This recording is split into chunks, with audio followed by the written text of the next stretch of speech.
Hello friends, I am Purvik Mehta from CC dots in Hindi. हम देख रहे हैं सीरीज़ ऑन जावास्क्रिप्ट। ये एक नई सीरीज़ है ऑन जावास्क्रिप्ट। आज के वीडियो में हम इंट्रोडक्शन देखेंगे जावास्क्रिप्ट का, जिसमें मैं आपको समझाऊंगा कि जावास्क्रिप्ट क्या होती है, इसका हमें यूज़ क्यों करना है और हम जावास्क्रिप्ट से क्या क्या कर सकते हैं और जावास्क्रिप्ट सीखने के लिए आपको क्या क्या पता होना चाहिए। सबसे पहले देखते हैं what is JavaScript. JavaScript is the most powerful client side scripting language. अब जावास्क्रिप्ट एक तरह की स्क्रिप्टिंग लैंग्वेज या तो आप कह सकते हैं लाइट वेट प्रोग्रामिंग लैंग्वेज है और ये है क्लाइंट साइड लैंग्वेज। तो सबसे पहले तो ये समझते हैं कि जावास्क्रिप्ट की हमें ज़रूरत क्यों पड़ी। तो अगर आपने पहले HTML या CSS किया है डिज़ाइनिंग के लिए, तो आपको पता होगा कि HTML और CSS से हम सिर्फ मार्कअप डिज़ाइन कर सकते हैं। मतलब आप एक पेज डिज़ाइन कर सकते हैं जिस पे आप कंटेंट दिखा सकें, लेकिन HTML और CSS से आप प्रोग्रामिंग नहीं कर सकते, क्योंकि HTML और CSS में कोई फॉर लूप नहीं होती, कोई इफ़ कंडीशंस नहीं होती, कोई स्विच केस नहीं होता और ना ही वेरिएबल्स होते हैं। HTML और CSS से आप प्रोग्रामिंग जैसा कुछ नहीं कर सकते। अब सपोज़ आप ये कहना चाहें कि मुझे कैलकुलेटर बनाना है ऑनलाइन, तो उसमें आप सिर्फ कैलकुलेटर की डिज़ाइनिंग कर सकते हैं HTML और CSS से। अब आप उसमें ये कहें कि मैं 2 नंबर का एडिशन करवाना चाहूँ, तो वो HTML CSS से नहीं हो सकता। तब हमें ज़रूरत पड़ती है किसी प्रोग्रामिंग लैंग्वेज की जिसमें हम अरिथमेटिक या लॉजिकल ऑपरेशन परफॉर्म कर सकें। तो उसके लिए हमें ज़रूरत पड़ती है जावास्क्रिप्ट की। तो जावास्क्रिप्ट एक most powerful client side scripting language है। अब क्लाइंट साइड से क्या मतलब है? क्लाइंट साइड मतलब ब्राउज़र। अब क्लाइंट और सर्वर दो चीज़ें होती है हमारे इंटरनेट पे वेब एप्लीकेशन को रन कराने के लिए। तो मेनली जब होता क्या है कि जो हमारी हम वेबसाइट होती है, सपोज़ मान लीजिए कि एक वेबसाइट है जिसको हम रखते हैं हमारे कोई सर्वर के ऊपर, जो कि हम होस्टिंग कहते हैं जिसको, कि हम हमारी वेबसाइट को होस्ट करके हैं और कोई डोमेन लेते हैं, सपोज़ xyz.com। तो ये जो हमारे पेज है वो सारे यहाँ पर सर्वर पे रखे होते हैं। अब जब हम डिमांड करते हैं इसके पेज की, तो ब्राउज़र इस सर्वर पे रिक्वेस्ट भेजता है कि सपोज़ ये home.html पेज है, तो उसकी रिक्वेस्ट देता है और रिस्पॉन्स में ये सर्वर ये पेज को लौटा देता है। ठीक है, तो ये सर्वर पे जो प्रोसेस होती है वो सर्वर साइड कहा जाता है, और जो ब्राउज़र पे हम काम करते हैं, मतलब जो भी काम ब्राउज़र पे होगा वो क्लाइंट साइड माना जाता है। अब देखिए, सर्वर साइड स्क्रिप्टिंग का क्या मतलब है कि जो भी हम प्रोग्रामिंग करेंगे, कोई भी, चाहे आप PHP ले लीजिए या कोई और लैंग्वेज ले लीजिए, उसका जो इंटरप्रिटेशन होता है या कंपाइलेशन होता है वो सब सर्वर पे होता है। उसे हम सर्वर स्क्रिप्ट लैंग्वेज कहते हैं। जबकि जावास्क्रिप्ट का क्या है कि जावास्क्रिप्ट का इंटरप्रिटेशन क्लाइंट साइड होता है। ठीक है, तो अब इसका यूज़ क्या है, इसका फ़ायदा क्या हुआ अगर हम क्लाइंट साइड पे ही उसका इंटरप्रिटेशन कर दें। देखिए, यहाँ पर नीचे एक फीचर्स दिया गया है, JavaScript is use in millions of web pages to add functionality like validate forms. अब फॉर्म वैलिडेशन आप सभी को पता है, आप मोस्टली जब वेबसाइट विजिट करते हैं और उसमें आपको बताया जाता है कि आप अपना ईमेल एड्रेस एंटर करें।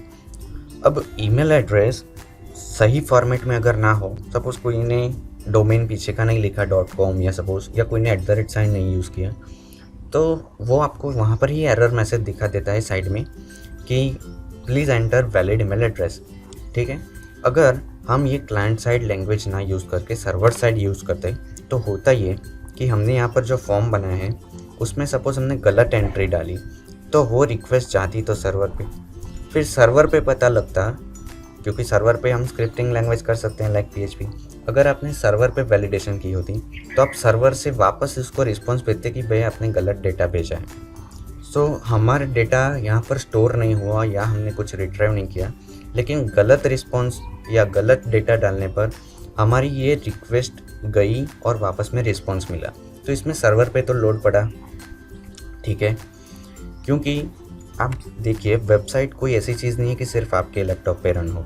आपने अगर उसे ऑनलाइन कर दिया तो उसके हज़ारों यूज़र, लाखों यूज़र उसे एक्सेस कर सकते हैं। अब ऐसे गलत डेटा पे अगर रिक्वेस्ट यहाँ पर सर्वर पे जाती है, तो ये सर्वर की एनर्जी वेस्ट कर रही है, उसका स्पेस, टाइम, सब कुछ कंज्यूम खामोखा हो रहा है। उससे बेटर है कि हम ये रिक्वेस्ट सर्वर पर भेजें ही ना।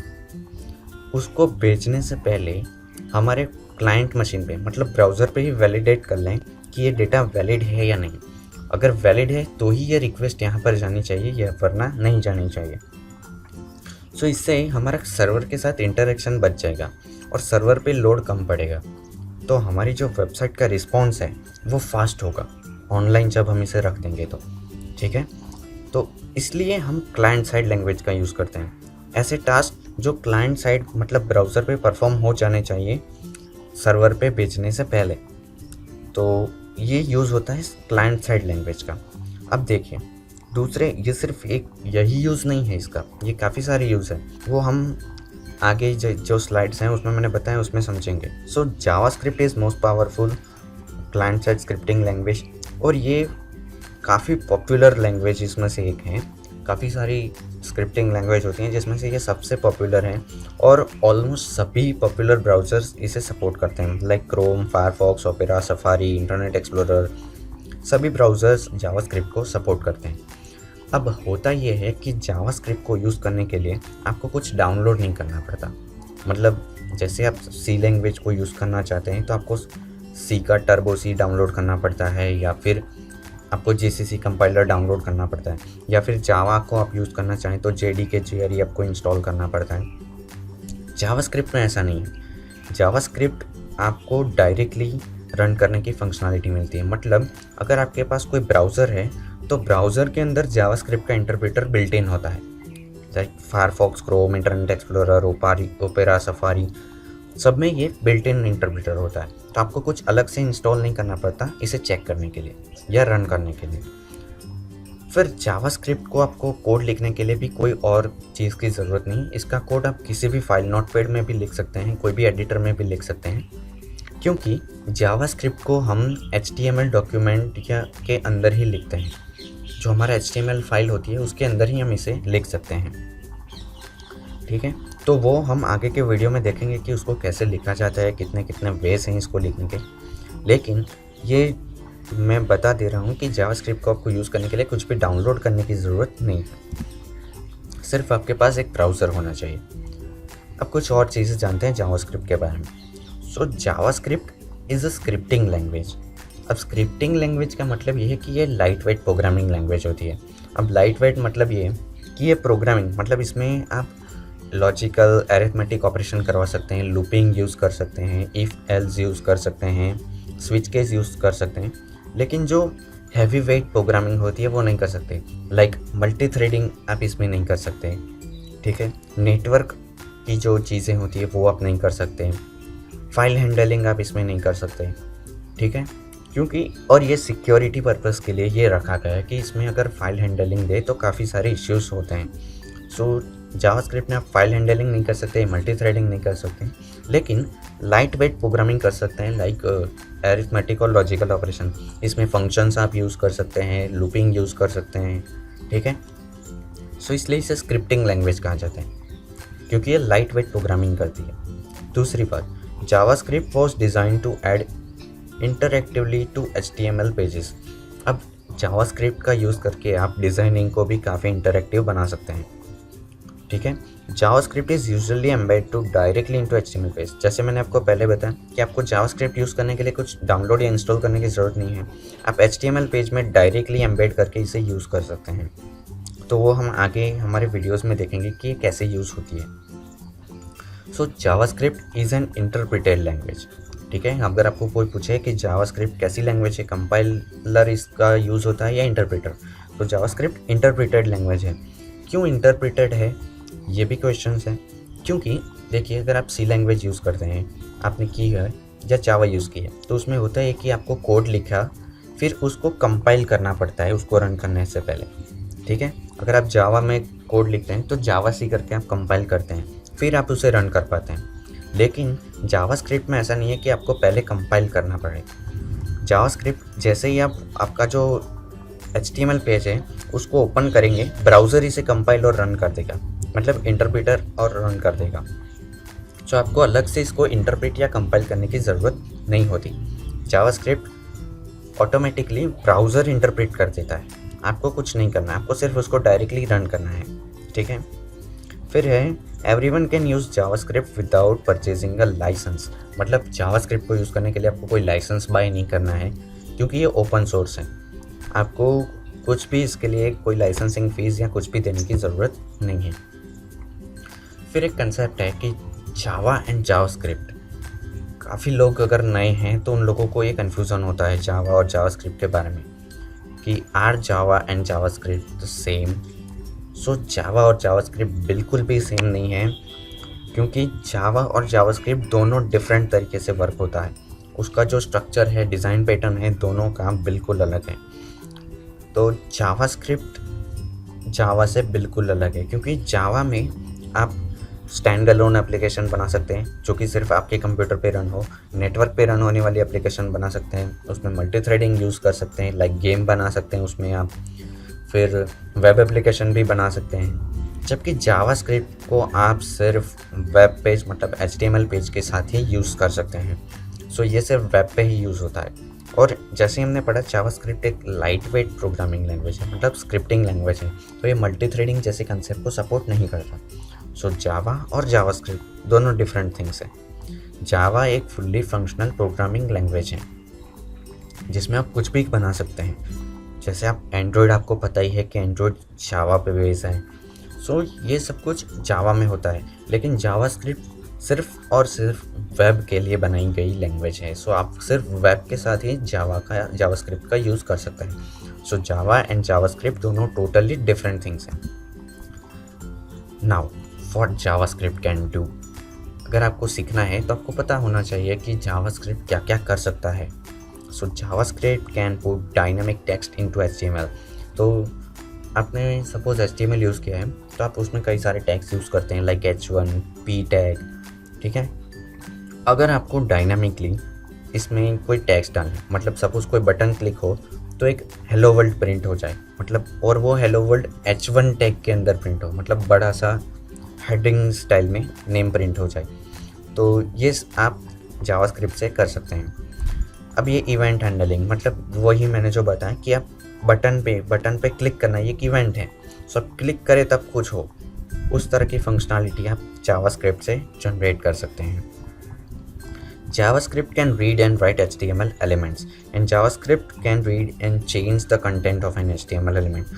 ये दोनों इंपॉर्टेंट थिंग्स हैं कि आप HTML एलिमेंट, मतलब HTML के जो टैग्स होते हैं उसको डिटेक्ट कर सकते हैं, उसको रीड कर सकते हैं, और उसमें डायनामिकली कुछ कंटेंट चेंज करना हो तो वो भी कर सकते हैं। अगर आपको ये सब अभी कन्फ्यूजन हो रहा है, समझ में नहीं आ रहा, तो आप प्रैक्टिकली जब देखेंगे जावास्क्रिप्ट की सीरीज़ में तो आपको समझ में आ जाएगा। तब मैं आपको बता भी दूंगा कि हाँ, हमने जो ये पढ़ा था इसका ये यूज़ है। JavaScript can be use to validate data. ये इंपॉर्टेंट है। हम फॉर्म वैलिडेशन, जैसे मैंने आपको पहले बताया कि हम क्लाइंट मशीन पे ही करवा दें तो हमारे सर्वर से इंटरेक्शन बच जाता है और हमारी वेबसाइट फास्ट लोड होती है। तो वैलिडेशन जैसे टास्क हम जावास्क्रिप्ट से कर सकते हैं। JavaScript can be use to detect the visitor browsers and depending on the browser load another page specifically design for the that browsers. अब इसका यूज़ क्या है? JavaScript can be detect visitors browser. तो JavaScript से आप browser detect कर सकते हैं। मतलब आपकी कोई वेबसाइट है जिसको कोई यूज़र विजिट कर रहे हैं, तो वो यूज़र का ब्राउज़र क्या है आप डिटेक्ट कर सकते हैं। अब इसे डिटेक्ट क्यों करना है? अगर आपने पहले डिज़ाइनिंग एक्सपीरियंस है आपका, तो आपको पता होगा कि कुछ चीज़ें डिज़ाइनिंग में ऐसी होती है कि जिसमें आपको क्रॉस ब्राउज़र कंपेटेबिलिटी चेक करनी पड़ती है। मतलब सेम वेब पेज क्रोम पे थोड़ा अलग दिखता है, मोजिला पे उसकी फंक्शनलिटी थोड़ी अलग होती है, डिज़ाइन थोड़ा चेंज हो जाता है। तो उस तरह से आप उसमें अलग अलग CSS लिखते हैं कि क्रॉस ब्राउज़र कंपेटेबिलिटी के लिए। सो जावास्क्रिप्ट से आप डिटेक्ट कर सकते हैं कि ब्राउज़र कौन सा है और उसके अकॉर्डिंग आप CSS का कोड चला सकते हैं, ठीक है। तो उस तरह की जो स्क्रिप्टिंग होती है वो जावास्क्रिप्ट से की जा सकती है, और वो सब हम आगे अपने वीडियोस में देखेंगे भी कि ये कैसे होता है। फिर JavaScript can be used to create cookies और JavaScript can be used to store and retrieve information of visitors computer. अब ये कुकीज़ क्या होती है? कुकीज़ ये होती है, सपोज़ आपने कोई बार कोई भी वेबसाइट विजिट की हो तो आपने यहाँ पर देखा होगा रिमेंबर मी, ठीक है, या स्टोर द पासवर्ड और यूज़र नेम। तो आप उसको एक बार स्टोर पासवर्ड कर दें तो फिर जब भी आप उस वेबसाइट पे जाएंगे आपको पासवर्ड डालने की ज़रूरत नहीं है। आप सिंपली लॉगिन बटन पे क्लिक करेंगे, आपका पासवर्ड ऑटोमेटिकली डल जाएगा उसमें। सो वो स्टोर होता है एक कुकीज़ फाइल में हमारे ब्राउज़र पे। तो वो कुकीज़ की इन्फॉर्मेशन भी आप जावास्क्रिप्ट से बना सकते हैं। फिर JavaScript gives HTML designers a programming tool. ठीक है, जैसे मैंने पहले बताया एचटीएमएल में आप प्रोग्रामिंग नहीं कर सकते, लेकिन अगर आप एचटीएमएल के साथ प्रोग्रामिंग यूज़ करना चाहते हैं तो वो जावास्क्रिप्ट के ज़रिए कर सकते हैं। ठीक है, फिर JavaScript is a scripting language with very simple syntax. मतलब आपको अगर कोई बेसिक प्रोग्रामिंग आती है सी की, कोई एडवांस कंसेप्ट भी नहीं लाइक फाइल हैंडलिंग या वो कुछ, क्योंकि वो जावास्क्रिप्ट में यूज़ भी नहीं होता। सो आपको अगर बेसिक नॉलेज है कि लूप क्या होती है, वेरिएबल क्या होता है, फिर इफ एल्स क्या होता है, तो आप एचटीएमएल के साथ जावास्क्रिप्ट का काफ़ी इजीली यूज़ कर सकते हैं, क्योंकि जावास्क्रिप्ट का सिंटेक्स ऑलमोस्ट सिमिलर है सी या जावा से। ठीक है, तो आप इसका इस तरह से यूज़ कर सकते हैं। अब जावास्क्रिप्ट को सीखने पहले आपको क्या क्या पता होना चाहिए। सो काफ़ी सिंपल है, जावास्क्रिप्ट को सीखने के लिए आपको बेसिक एचटीएमएल और सीएसएस का नॉलेज होना चाहिए कि टैग्स क्या होते हैं, कैसे वर्क होता है एचटीएमएल फाइल और सीएसएस में। तो वो बेसिक सी चीज़ें हैं, आपको एचटीएमएल और सीएसएस की पता होना चाहिए। और basic fundamental of programming like array, functions, variable क्या होते हैं, एरे क्या होता है, कैसे यूज़ होता है, फंक्शंस का क्या यूज़ है, उसके जो पैरामीटर पास करते हैं वो कैसे होता है, फंक्शन कॉलिंग, फंक्शन डिफिनेशन, वो सब आपको बेसिक्स पता होना चाहिए। अगर नहीं भी पता है तो हम जावास्क्रिप्ट में इसे समझ लेंगे। सो आपको बेसिक्स फंडामेंटल्स ऑफ प्रोग्रामिंग और एचटीएमएल सीएसएस आपको आना चाहिए, तो आप जावास्क्रिप्ट सीख सकते हैं। ठीक है, तो ये इंट्रोडक्टर था। अब नेक्स्ट लेक्चर से हम जावास्क्रिप्ट को प्रैक्टिकली देखना शुरू करेंगे। So thanks for watching, keep practising, and if you have any doubt then you can ask in comment section. So please don't forget to like, share and subscribe this video, and happy coding. Thank you.